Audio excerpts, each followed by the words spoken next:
Good evening, and welcome to Student News at 7. I'm Delaney Flanagan. And I'm Sarah Muñoz.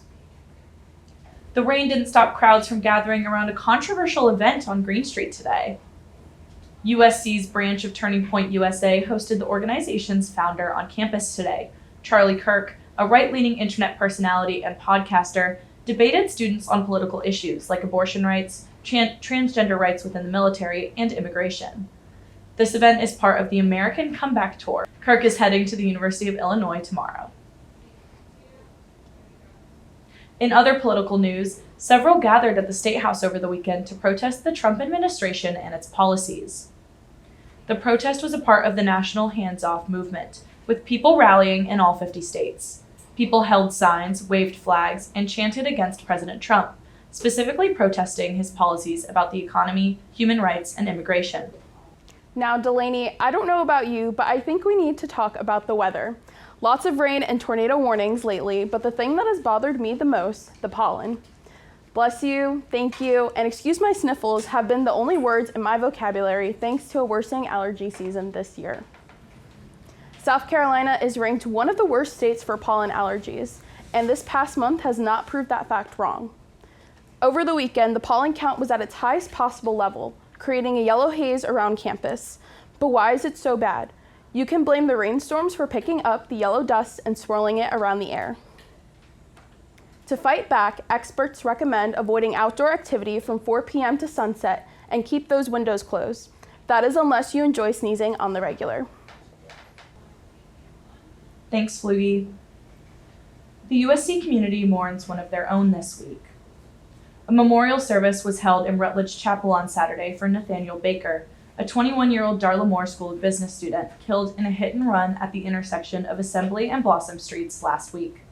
Grieving students and friends left flowers and chalk notes outside of the Strom Thurmond Wellness and Fitness Center. Police say Baker was riding a motorcycle when the pickup truck driver didn't stop during the left turn.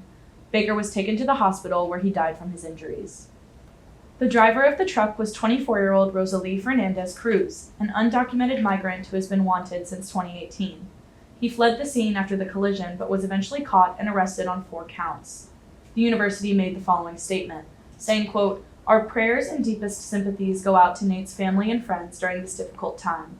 Counseling staff are actively working with those impacted, and services are available to any member of our campus community affected by this tragedy." End quote. The city of Columbia might start looking a little taller. Earlier this week, the City Council passed a bill to lift the 75-foot height restriction on the buildings in the Vista District. This design layout provided by City Council represents the area that will be affected.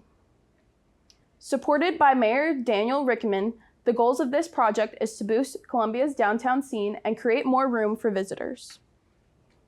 Projects like larger hotels, specifically next to Columbia's Convention Center, will be added in order for larger events and conventions to come to the city. Height restrictions will remain within 300 feet of residential areas. Anxious about your tax deadlines? If you're a South Carolina resident, you've got more time than you think. The IRS issued an extension for SC residents because of Hurricane Helene damage. The deadline has now been extended to May 1st. All other states must file by the normal deadline of April 15th. If you're feeling unsure of where to start, one organization is making strides to help out. The Cooperative Ministry organizes several free tax filing assistance locations across the Midlands with the hope of alleviating some of that tax anxiety. It could be daunting. So we take that pain and that pressure away for the community, and people are very thankful that this pressure is off of them. For help filing taxes, you can see a few available locations on your screen, and the full list is available at koopman.org/VITA. You can also file your taxes virtually with the Cooperative Ministry at getyourrefund.org/the-cooperative ministry. After the break, SGTV Entertainment has the story on celebrating the Masters right here in Columbia. Stay tuned to see where you can see the greens of Augusta in the Soda City. Thanks for staying with us. I'm Dakota Morris. And I'm Duncan Maloney. Here is your weekly entertainment news. The Masters are happening in Augusta, but if you can't make the trip, Cantina 76 is live streaming the tournament all week long. Both locations will be having food and drink specials you can enjoy while watching your favorites. The 33rd annual Artista Vista is happening this weekend, beginning Friday with a free gallery crawl through the Vista District. On Saturday, there will be a live artist demonstrations followed by a lantern making workshop at night. And closing out the weekend, performing arts groups will showcase their talents at the Kroger Center on Sunday. If you're a fan of hip hop and R&B from the 2000s, then you're in luck this week. The Millennium Tour is coming to Colonial Life Arena this Friday at 8. Big names showing out include Trey Songz, Ray J, Omarion, and Rick Ross. Popular 90s band Sister Hazel is coming to Columbia. The band is coming off of their 30th anniversary tour with a small run of shows, one of which is coming to the Soda City.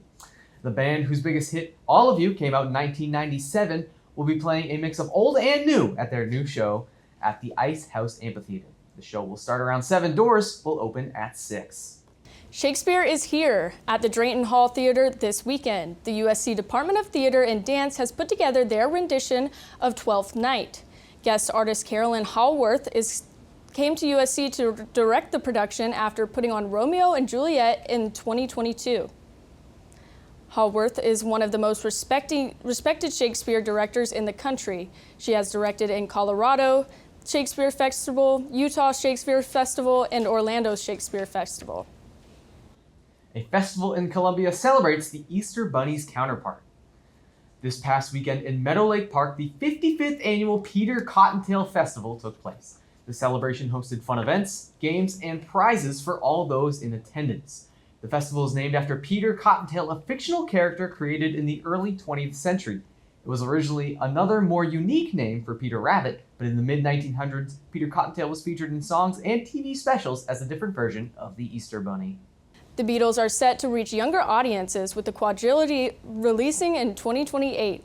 Heartthrobs Paul Mescal, Harris Dickinson, Joseph Quinn, and Barry Keoghan will be stepping into big shoes.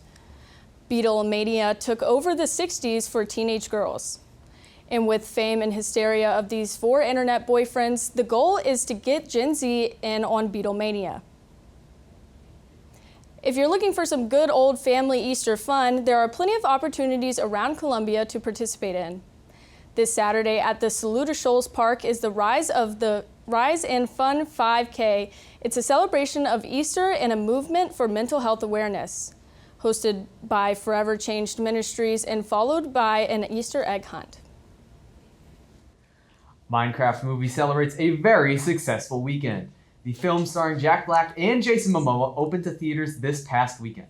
The film was expected by many in the film industry to gross about $60 million. The film shattered those predictions and grossed a whopping $157 million on opening weekend.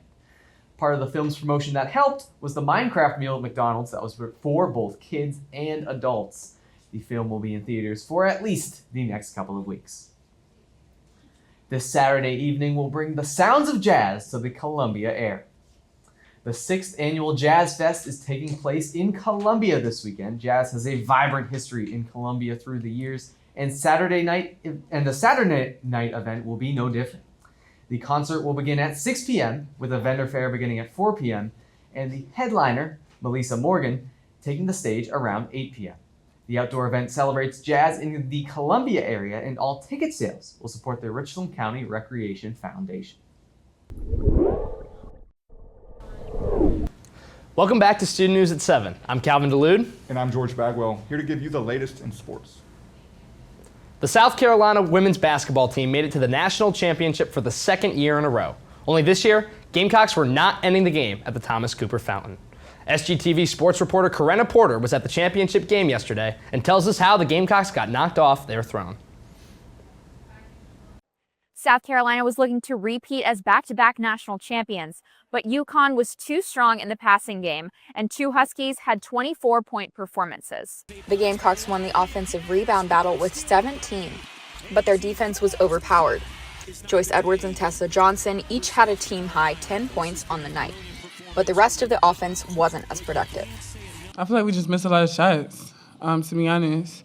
I feel like a lot of the easy shots that we usually hit, we missed. AZ Fudd and Sarah Strong each picked up 24, and Paige Beckers had 17 on the night. UConn had excellent ball movement. Its strength is essentially playing a game of keep away. They run out the shot clock and pass to whoever's open. We just knew the ball couldn't stay stagnant because I feel like that's where they thrive is guard man-to-man on the ball like that. So for us to move the ball, keep moving, make it memorable on the defensive end, create more shots for us. Tahina Paopao put South Carolina on the board first with a 3-point jumper, but UConn's Sarah Strong quickly responded with a jumper of her own. Quarter 1 was back and forth, and the Huskies finished the period up 19-14. Paige Beckers came out of the gate with a pull-up jumper to set the tone for quarter 2, and the Huskies ended the half up 10 points. Strong helped Connecticut double that lead and end the quarter up 62-42. UConn stayed strong in the fourth quarter and cruised to a comfortable win. Final score 82-59. For SGTV, I'm Karenna Porter. And the Gamecocks obviously had an incredible season, George, but UConn just came in and they were way too hot. Yeah, they just were able to use their size to the advantage and penetrate the lane. South Carolina softball defeated Ole Miss 4-2 on Sunday afternoon. This marked their 4th straight series victory, following a conference opening sweep at the hands of Oklahoma. The Gamecocks won on extra innings on Friday in a true walk-off. Abigail Knight drew a 4-pitch walk in the bottom of the 8th inning to bring home Nia McKnight and secure a victory in the first game of the series.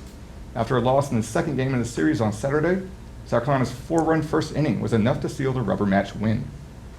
The Gamecocks returned to the field on Wednesday against Charleston Southern at 6. Lamont Paris's basketball program is weathering more change. The amount of outgoing transfers from the team has reached 8 Gamecocks as of Monday. Guard Morris Ugasuk and forward Oku Federico announced they would be entering the transfer portal on Friday. After a 12-20 record, the program is set to look quite different heading into the 2025-2026 season. It's not all departures, however. The Gamecocks received a commitment from a familiar face as Michi Johnson announced his return to Columbia after a season at Ohio State. The guard led the Gamecocks with 14.1 points per game in the 2023-24 season. It was a big week for Gamecock tennis, who hosted 2 top 30 opponents. On Thursday, number 18 Tennessee came to town, where the Gamecocks upset the Volunteers 4-3. South Carolina won both their doubles matches to set the tone early, but Tennessee battled back in singles, making it 3-all. Adekon Karahan was the hero of the day, beating his opponent in the final match to give the Gamecocks a 4-3 victory. USC's next challenge was the 26th-ranked Georgia Bulldogs. Georgia was no match for the Gamecocks, as South Carolina swept the Bulldogs 4-0. This was the Gamecocks' 10th SEC victory on the year, as they get set to close out their regular season this Saturday against Florida. After the break, USC students react to recent downpours. Stay with us. With all this rain falling down on Columbia, we thought it would be fun to ask students if they prefer the rain like this or the colder weather we were getting just a few weeks ago. Those who answered us said that they would much rather go back to the colder conditions, with one student even saying that you could walk to class with weather like that. Many students would use Russell House as a way to dry themselves off and have an early dinner to spare the time as well. So, do you prefer cold weather or the rain? So I would actually rather have the rain because you know what they say, April showers bring May flowers. So it's a sign that good things are coming this way. Yeah. Do you have a favorite flower? I would say probably tulips. Those are my favorite ones. Yeah. Those are my roommate's favorite. Yeah. She always has them in our apartment. They're Yeah. so cute. That's so beautiful. That is all we have for you tonight on Student News at 7. You can keep up to date with these stories and more on our Instagram at SGTV at USC. For even more content, visit us online at sgtv@usc.com. From all of us here at SGTV, thank you for joining us tonight. Have a good night, Gamecocks. Forever to thee.